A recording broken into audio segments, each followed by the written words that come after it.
And this is an area for academic research and questioning. And also looking at the consensus mechanisms, a big issue has been, that we have consensus mechanisms that have provided unified agreements and aligned economic incentives and created a system that's fair and equitable and prevented double spending and provided fault tolerance, primarily through the proof of work, but also possibly through the proof of stake, although that's becoming questionable now that Ethereum has moved to proof of stake. Basically, all the consensus mechanisms should provide safety, so all nodes generate results. They should be inclusive, participatory, and egalitarian. And if we have problems with that, then we would see more blockchain forks, poor performance, and consensus failures. So just a quick review, a Bitcoin miner, and this is going to the proof of work, they invest in computers and pay high electricity bills. They use these computers and electricity to generate Bitcoin by solving the brute force algorithms, the idea that they have to find the nonce that, in conjunction with all the other content of the blockchain itself, or the block itself, can end up with a hash result that is, as per required by the platform. And for example, right now in Bitcoin, I believe it's 18 zeros. So this requires lots of, power and computer power. And basically, they could sell the earned Bitcoin or hold on to them as investment. There's very high energy costs, and this has not changed over the time. I mean, this has been, it's actually gotten worse over time. The difficulty increases on this algorithm solving the computer demands, energy requirements as Bitcoin payments decrease over time. And eventually, we're looking at possibly around 2140, at the point of 21 million Bitcoins being achieved, only are paid on transaction fees. Now, the challenge comes with Ethereum validation techniques, where basically you have to buy a stake. Right now, it's currently 32 Ether, and stake it by either pledging it yourself and validating when you're called upon, or hand over your stake to someone else, and usually that's a consortium or a staking pool, and let them validate the block.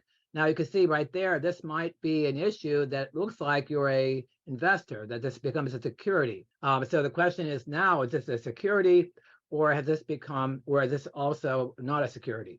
So remember that many smart contracts run on Ether.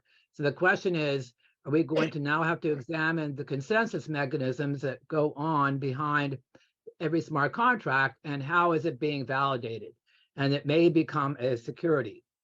So going back real quickly to the proof of work, basically right now, most of the energy, it's very high energy requirements. So Texas and New York are very high states in terms of proof of work, mining facilities. The United States has most mining facilities now that China has banned the mining farms. And there's some studies done now, this is provided by Fortune magazine, that shows that basically New York and Texas and Washington state are pretty friendly to carbon captures and using sustainable energy sources for some of the mining. What's interesting about Ethereum is that when they went to proof of stake, most of it's held by 5 validation concerns, and the biggest one being Lido Finance at 31%. And this raises the questions of concentration of the power. And so basically we're looking at a different scenario here, where everyone is piling in and investing in these top concerns, and the question is whether it becomes a security or not. And also, due to these issues, we've also seen some forks about from Ethereum maintain the proof of work as opposed to proof of stake, although it hasn't been very active and the value has dropped greatly. We have seen some forks actions that occurred right after the merge.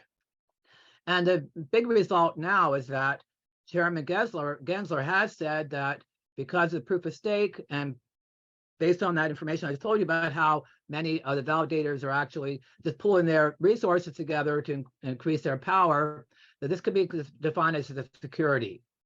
So the possibility of staked assets to generate dividends is seen as securities according to the Howey test. And furthermore, we're also seeing an increase in gas fees.